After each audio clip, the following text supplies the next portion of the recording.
Okay, so here we are with our second little part for our Advent preparations. In many households, it used to be a custom to make a manger scene, or what's called a presepio in Italian. And different names, different cultures have it, but that used to be a focus in the Christian home, not the Christmas tree. It used to be setting up a manger scene, and this one was very beautifully put together by one of the gentlemen of our parish with his children years and years ago. So they put this all together and they glued it down, and I just wanted to show you how pretty it is. We can maybe zoom in a little bit on some of the figures that you're familiar with, of course. So the story of the Nativity is that Jesus was born in the manger, right?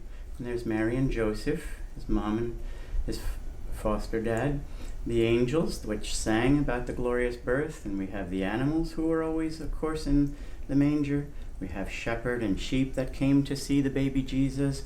We have the three kings from the Orient who came and gave him gold, frankincense, and myrrh, the symbols of divinity and of kingliness. And you have many different little things going on in the scene. People are cooking, people are eating, there's fire and whatnot going on. Jesus was born into all of that, into the regular ordinariness of the world. He wasn't born in a hospital, he wasn't born in a palace. This is his palace. His palace is a humble, simple little manger because there was no room for them in the inn.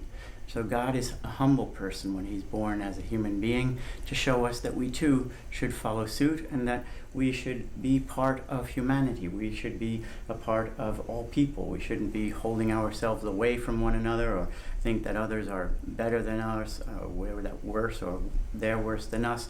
We all want to get together. We all want to be the children of God, and we give one another respect. So we have this very beautiful scene of that to remind us. God loved the world so much that he came down from heaven and was born among us, so that he could save us from sin and from all the things that would bother us in this life, to be happy with him in the next.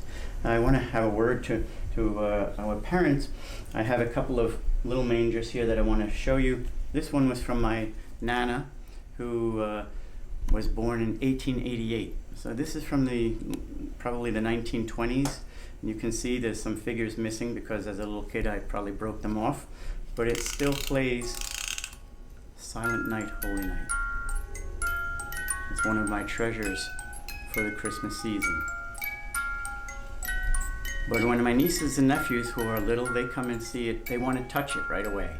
And I let them. So you can have these beautiful little treasures. They know how to be careful if you explain to them how old it is and how special it is. But even if they break it, it's okay. It's a family heirloom. They leave their mark sometimes. When I was younger, I used to go crazy about our front lawn. When I was like 20 years old and my little niece was maybe 5, and I didn't want them running on the lawn and climbing the trees because I was afraid they were going to ruin it all and make the lawn look like a dirt patch.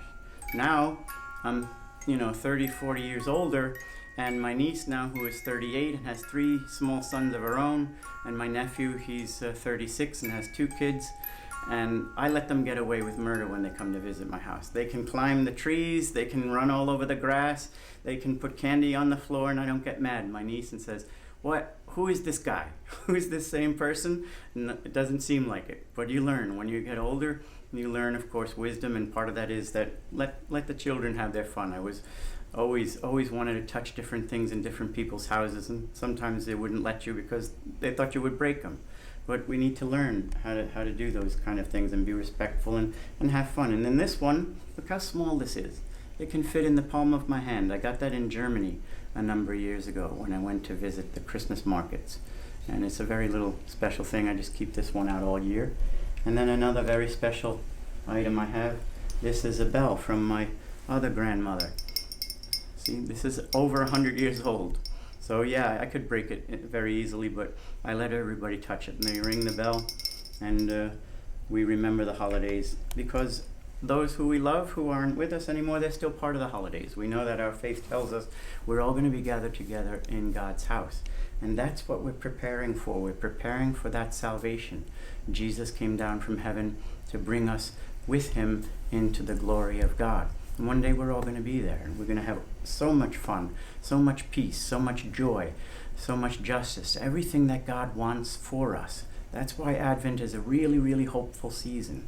We have hope that everything will be made perfect, will be made new, will be made beautiful and peaceful, and God's love will reign forever and ever. Thanks be to God.